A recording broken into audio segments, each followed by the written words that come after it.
Oigan, es una cosa tristísima. 1 de cada 7 jóvenes de 10 a 19 años tiene algún trastorno mental. Y el trastorno mental más común entre los chavos adolescentes, entre sus hijos, es la ansiedad.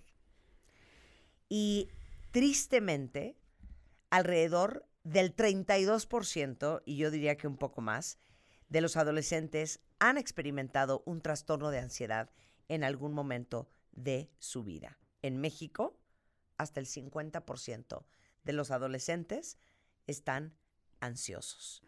Entonces, qué duro. Yo siempre digo, cuentavientes, bendito sea el Señor que en mi época, ¿no lo han pensado ustedes? No existían las redes sociales. Imagínense ustedes, acuérdense cómo se sentían de adolescentes. Yo me sentía la menos adecuada, Juan Pablo.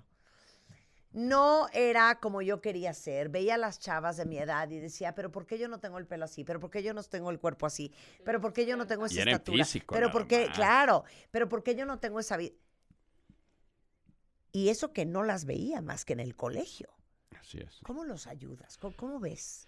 Mira, de entrada, yo me gustaría hacer una pequeña diferenciación porque confundimos, y esto tiene un dejo bastante poco inspirador, porque confundimos la ansiedad que estamos viviendo y a la que tú principalmente te estás refiriendo con los ataques de ansiedad. Sí. Hay que recordar que el ataque de ansiedad es el extremo de la ansiedad cuando ya no se puede controlar. ¿Por qué? Porque tal vez ahorita algunos papás dicen, pero es que mi hijo no tiene ansiedad porque nunca ha tenido un ataque de ansiedad, lo cual no significa que no tenga ansiedad. Que no sea ansioso. ¿No? Y esto es algo muy importante. La ansiedad, a fin de cuentas, es generalmente entendida como un miedo o como una preocupación, a veces extrema, sobre las cuestiones que está viviendo el chavo, ¿no? Y estoy hablando del chavo porque estamos hablando de adolescentes. La verdad es que podríamos hablar en cualquier persona. Porque los adultos, Marta, también sentimos ansiedad también por las redes sociales y también por las comparaciones. Y entonces este miedo y esta preocupación que los chavos viven hacen que permanentemente traigan una especie abierta o no abierta de comparación con los demás. Y en esta comparación, como siempre lo sabemos, pues tendemos a compararnos con el de arriba, tendemos a compararlos con el que está mejor o por lo menos con el que vemos mejor y bueno, pues el déficit se genera en una conciencia de lo que me falta, de lo que ya no tengo, de lo que no he logrado. Por supuesto que los chavos de hoy saben perfectamente cómo funcionan las redes sociales, ven estos ejemplos a los que tú te referías de vidas maravillosas, perfectas en el antro, en el relajo, padrísimo, pero bueno, no ven al día siguiente la cruda, no ven que los papás los regañaron, que se fueron sin permiso, que finalmente tuvieron un asalto o una dificultad al final. Que esos lentes no son suyos, se los robó a su mamá. Exactamente, que perdieron la cartera, que perdieron el celular, todo eso que da la vida perfecta, pues no se ve y hace que esta comparación permanente se dé y que empiece a generar esto que, insisto, se llama conciencia de déficit. Es decir, me empiezo a percatar de todo lo que me falta para estar ahí, para llegar a ese nivel. Y entonces esto devalúa, esto minimiza, esto me deja a mí en lugar de desventaja. Yo muchas veces digo, ¿no?, que así deberían pensar los chavos, y es que me quejaba de que no tenía zapatos hasta que volteé a ver a una persona que no tenía pies, Sí. ¿no?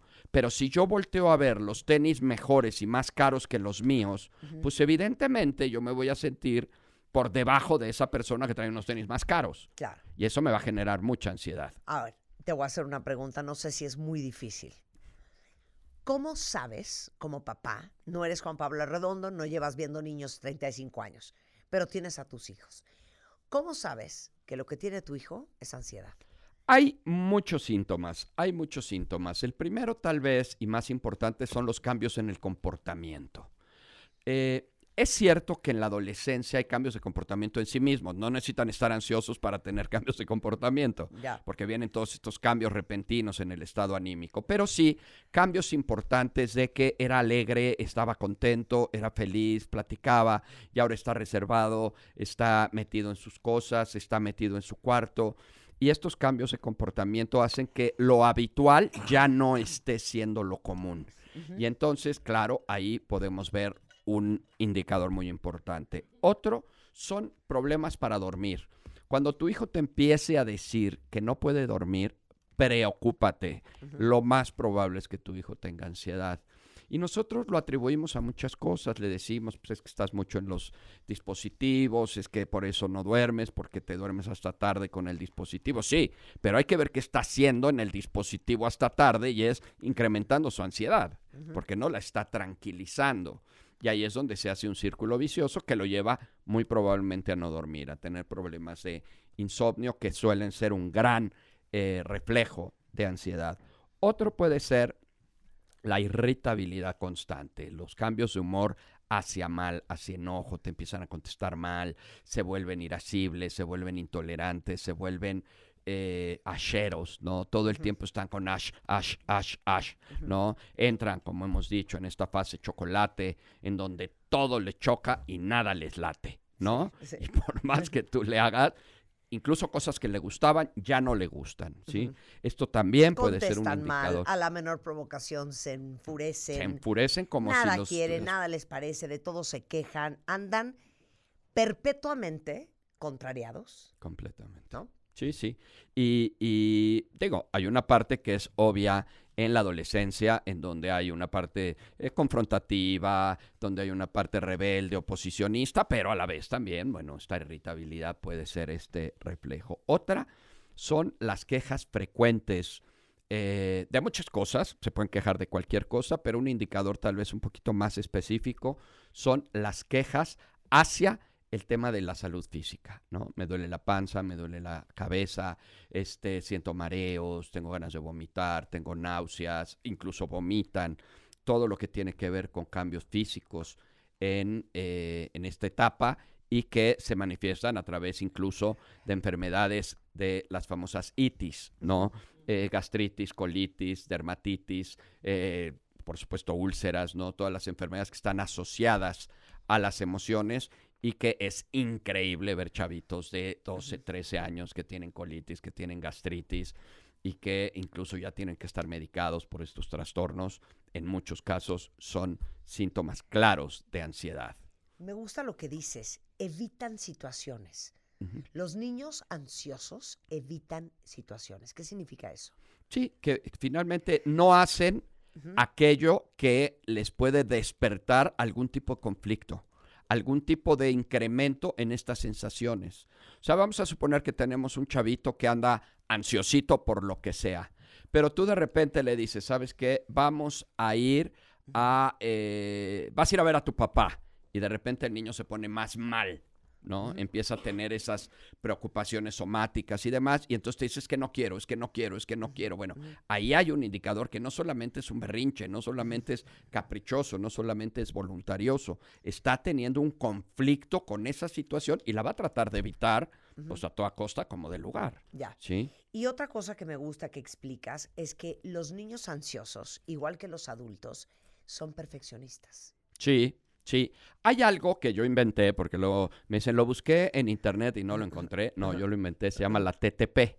La TTP es la triada terrible perfecta, que es la combinación de 3 componentes. Uno es perfeccionismo, otro es intolerancia y el otro es control. Entonces la gente es perfeccionista para no intolerarse y todo lo controlan porque es la única manera de mantenerse. Y entonces lo controlan siendo perfeccionistas para no intolerarse, porque se intoleran son perfeccionistas o controladores, ¿no? Y entonces giran en esto. Sin embargo, la gente cree que estas características pueden ser características positivas y no tienen una repercusión. La TTP tiene una RTTP, la respuesta a la triada terrible perfecta. El resultado del perfeccionismo generalmente va a ser estrés. El resultado de la intolerancia va a ser frustración y el resultado del control va a ser ansiedad. Entonces, la gente perfeccionista suele ser muy ansiosa por lo mismo. Claro, ¿sí? Gracias. Cualquier parecido con la realidad no es mera coincidencia. 100%. ¿Cómo los ayudas? Y la pregunta es, ¿alguien de ustedes, después de haber escuchado lo que acaba de explicar Juan Pablo, se queda en profundos pensamientos, a lo mejor inclusive entendiendo mejor a sus hijos, dándose cuenta, Yo creo que lo que tiene es ansiedad. Entonces, si tú como papá no te das cuenta que el síntoma es que conteste mal y que todo el día esté del peor humor, es una explicación de algo más profundo que se llama ansiedad. Vas a estar todo el día corrigiéndolo, regañándolo, castigándolo de aquí hasta que se muera, sin entender que lo que realmente tiene es que tu hijo está ansioso. Y que no, ojo, tiene que ver con que mi hijo nunca ha tenido un ataque de ansiedad y por lo tanto no está ansioso. Claro. Eso es otra cosa, es un extremo. Y solamente me parece muy importante, si me lo permites, Marta, voy a hablar de 5 indicadores también de ansiedad en los niños, porque el niño viene ansioso a veces desde la infancia. 5 indicadores rapidísimos de ansiedad en los niños. 1, primero, cierto descontrol de las emociones, ¿sí? Son niños que son disruptivos, avientan, empujan, avientan, es decir, falta general de control de emociones y de impulsos. Lloran mucho, se deprimen con mucha facilidad, etc. 2, a través de la inquietud. Los niños muy inquietos suelen ser niños muy ansiosos, los mal llamados hiperactivos. La hiperactividad es una condición médica. Estamos hablando de niños muy inquietos. 3, a través de las famosas enfermedades oportunistas, garganta, estómago, colitis, gastritis, dermatitis, que son niños en general muy enfermizos y que ahí se asocia también muchas veces enfermedades que también van ligadas como el asma o como cuando son alérgicos. Las alergias también ahí entran. 4, a través de mañas o manías. Los niños que tienen estas cosas raras, es que mi hijo hace tal cosa porque acomoda en orden o tiene que poner por colores o no me puedo salir del cuarto si no apago primero la luz, morderse las uñas, chuparse el dedo, chuparse la manga. Todo lo que son cosas raras, ahí es un indicador de ansiedad que también entra ahí todo lo que tiene que ver con pipí y con popó en cualquiera de sus dimensiones y también ahí la masturbación infantil, ¿no? Cuando se estimulan solos.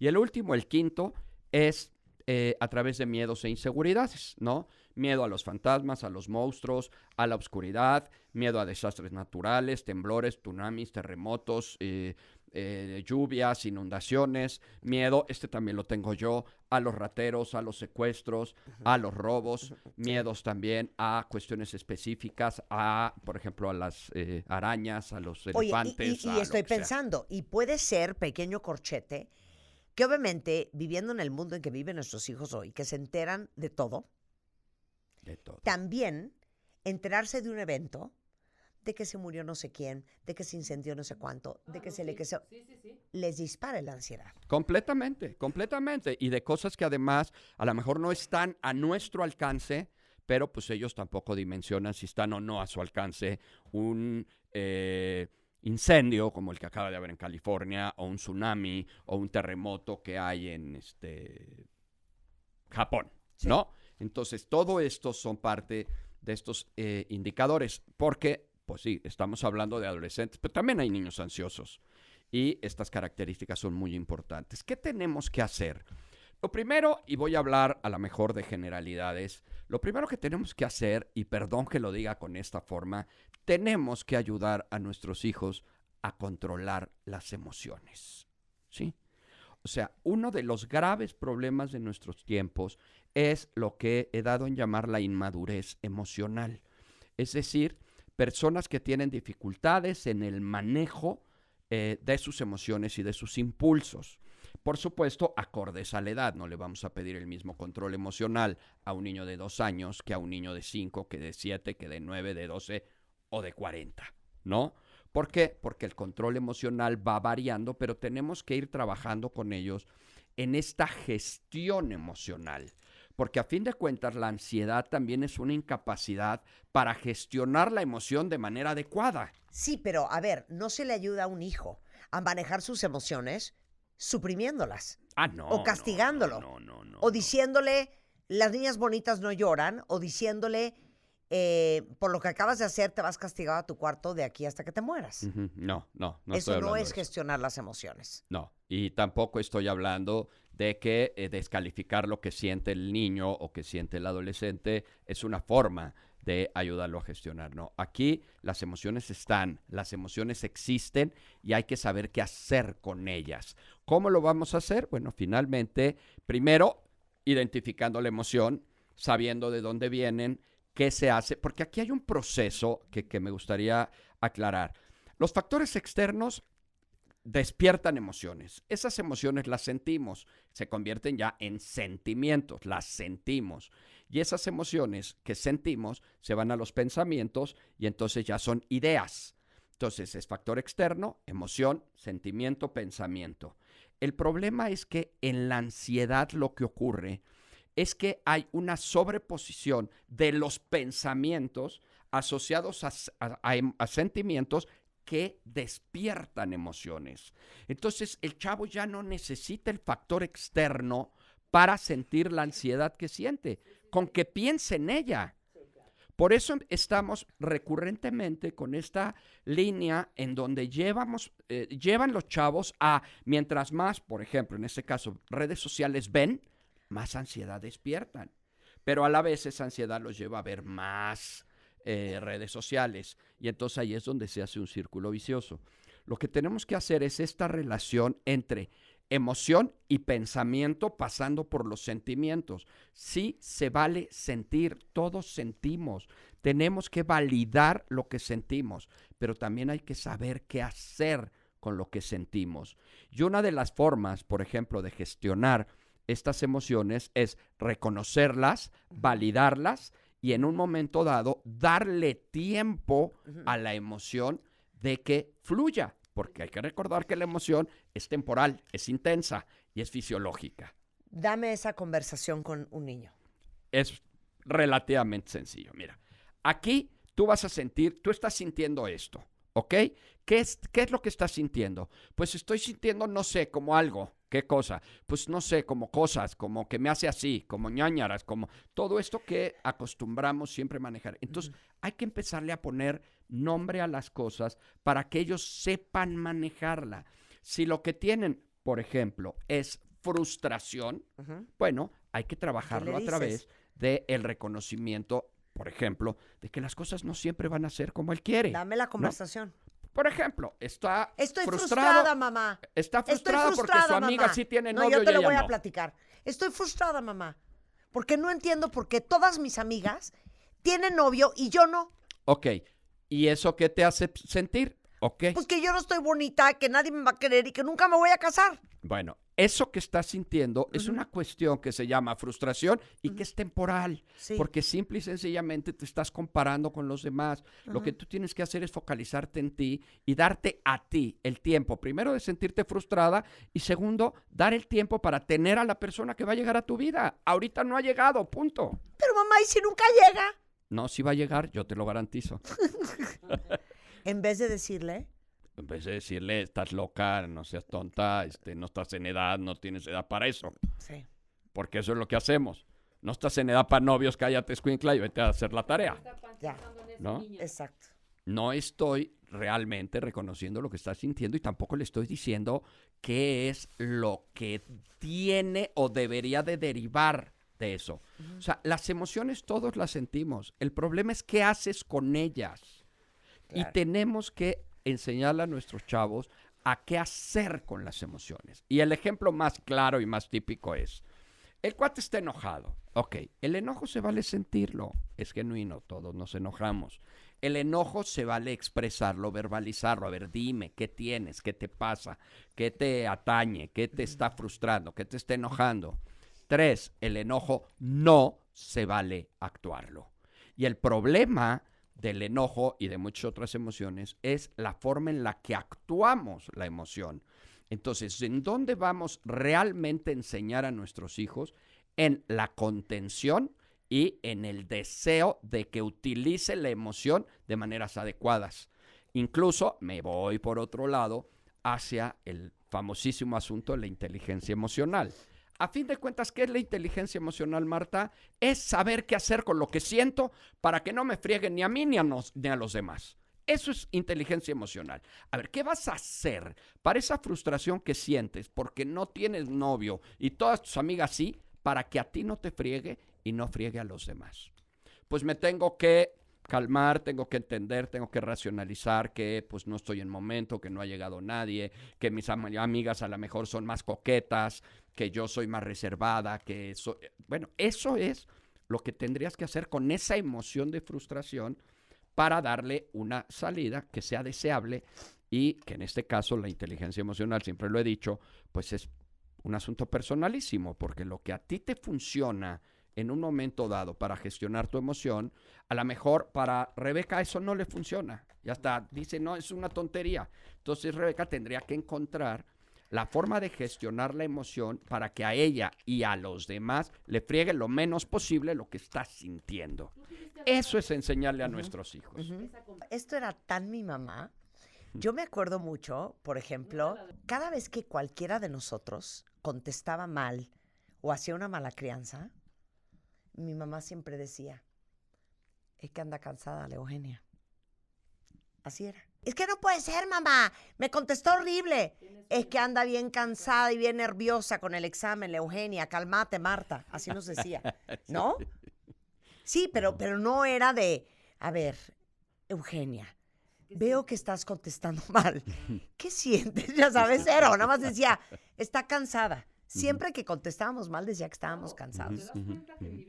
Pero a ver, yo te voy a hacer una pregunta porque no me quiero quedar sin tiempo. Miren, Juan Pablo lo ha dicho 600 veces. Uno quiere llevar a sus hijos a terapia para que Juan Pablo se los componga. Totalmente. ¿No? Sí, sí. Es que quien tiene que ir a terapia es uno. Y explica por qué. No, por todo. Acabas de darle el todo. punto exacto. Hay muchas veces que los papás van para llevar a los hijos, yo siempre recibo a los papás primero, sea el caso que sea, y le digo, pues es que el niño no necesita terapia, el que necesita la terapia eres tú, ¿no? Hay muchas razones, voy a decir una. Los chavos reciben lo que nosotros les damos. Si tú a un niño le das amor, cariño y comprensión, te va a recibir eso. Si tú a un niño le das golpes, humillaciones y maltrato, te lo va a recibir. Si tú a un niño le das límites, reglas y estructura, también te lo va a recibir. Si tú a un niño le das soberbia, arrogancia, prepotencia, también te lo va a recibir. ¿Por qué? Porque los niños son la esponja que recibe lo que nosotros les damos. Por eso, cuando nosotros vemos a un fruto que está descrito de determinada manera, pues después de 35 años, te prometo que he aprendido qué tipo de árboles gestan esos frutos. A ver, no, ya es que te amo. Entonces, a ver, dame un ejemplo de por qué cualquiera de ustedes que está súper preocupado por su hijo adolescente tendría que ir a verte primero. Porque el problema es primero, hay tres en los adolescentes. Hay tres tipos de problemas centrales. El primero son problemas de afectación emocional real. Las broncas emocionales que los chavos traigan. Punto. Por lo que sea. Sí. El segundo son cuestiones de manejo. Es decir, lo que a mí me gusta llamar literalmente si es un niño bien criado o es un niño mal criado. Y todo lo que tiene que ver con límites, reglas, estructura, manejo de autoridad, manejo de consecuencias, lo que le permiten, lo que no le permiten, el hasta dónde, la sobreprotección, el consentimiento, los gritos, los sombrerazos, los golpes, todo eso es crianza. Y entonces los papás finalmente te dicen, es que mi hijo es así, y asá, y asá, y asá, y asá, y entonces eso automáticamente me remite al árbol, porque al árbol por sus frutos se le conoce. Si me narran el fruto, pues yo ya sé, porque a veces los papás me dicen, es que parece que tienes cámaras en nuestra casa. No, es que yo sé qué tipo de árbol genera este fruto que me estás mostrando. Sí. Y a veces los papás me dicen, es que somos así, ya está, ya está, ya está. Yo pongo cara de, ya me imagino cómo estarán tus hijos, porque tus hijos deben de ser así, ya está, ya está, ya está. ¿Cómo sabes? Pues es que yo sé qué tipo de árboles generan eso. Entonces, ¿por qué deben de ir? Yo siempre recibo a los papás primero, sea quien sea. ¿Por qué? Porque ahí es donde tú te das cuenta si estás hablando de un problema de manejo o es un problema del chavo, ¿sí? Sí. Hay un tercer nivel que es la adolescencia. La adolescencia trae en sí mismo una serie de problemas. Yo lo digo muchas veces en broma, nunca lo he hecho. Es que voy a hacer una lista de características adolescentes. Cuando el papá de un adolescente llegue, le voy a decir, paloméame las que tenga aquí tu hijo. Luego le vas a poner un 1 si lo tiene leve, un 2 si lo tiene moderado y un 3 si lo tiene grave. Y ya acabamos valorando a tu hijo. Porque los chavos traen características muy particulares. Si nosotros no logramos que los papás entiendan una serie de de conceptos de crianza, como por ejemplo, voy a poner uno, los límites y el amor no están peleados, ¿sí? Y tan estoy convencido que los límites y el amor no están peleados, que estoy convencido de que ponerle límites a un hijo es un profundo acto de amor. ¿Por qué? Porque lo estás preparando para la vida. Los papás que no ponen límites, que no tienen reglas, que no manejan adecuadamente la autoridad, inicialmente se la pueden llevar muy fácil, porque no se confrontan con sus hijos, porque no están peleando con ellos, porque los dejan ser, porque los dejan hacer lo que se les pega la gana, en pocas palabras, y entonces pues ellos no tienen bronca de confrontación con ellos. El problema viene después, que es cuando me llegan a mí adolescentes con chavos que les digo a los papás, es que esto debió de haber tenido un trabajo previo para que tú hoy lo puedas manejar y controlar. Pero si tú no hiciste ese trabajo previo, pues hoy no lo puedes controlar. Y esto lo puedo hablar en N cantidad de ejemplos. A ver, ¿no les dan ganas como de irse a vivir a casa de Juan Pablo? Lo que yo les quiero decir es que el cambio tiene que empezar por nosotros. Y Juan Pablo, que llevo conociéndolo como 35 años, el mejor consejo que ha dado en este programa es que el mejor regalo que tú le puedes dar a tus hijos es ser un mejor papá y una mejor mamá. Sí, claro. ¿En qué sentido? Con más información, con más herramientas, con más experiencia, con más tablas para poder manejar el hijo que tengas enfrente. Completamente. Y una de las cosas que yo Y a eso les puede ayudar Juan Pablo. Una de las cosas que yo más tengo que hacer cuando llegan los papás es lo que yo denomino cambiar los chips. Porque llegan con el chip de, por ejemplo, que al hijo que se le deja ser y que se le deja hacer lo que se le pega la gana, va a ser un niño más seguro, más confiado, más autosuficiente, mejor plantado y con una mejor estructura de personalidad. Eso es una falacia. Eso no es cierto. Está perfectamente comprobado que los niños que crecen en ambientes estructurados, con reglas, con límites, con una adecuada autoridad, son más seguros, más confiados, más autosuficientes, mejor plantados, con una personalidad más fuerte, más sólida. Entonces imagínate un papá que piensa pues que dejar ser a su hijo lo va a hacer fuerte. No, dejar ser a su hijo lo va a hacer inseguro, ansioso, con falta de certeza, con falta de claridad, no va a tener los pies bien puestos sobre la tierra, le va a faltar estabilidad, le va a faltar equilibrio. Claro. ¿Por qué? Pues porque no se los dimos. Bueno, les digo una cosa, ya olvídense de qué comprar olvídense.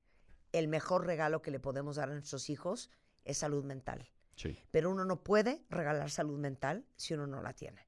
Y por eso es importante que cuando uno piensa en llevar a sus hijos con un psicólogo, un terapeuta, como Juan Pablo Arredondo, pienses que quien primero tiene que ir a hablar con Juan Pablo eres tú.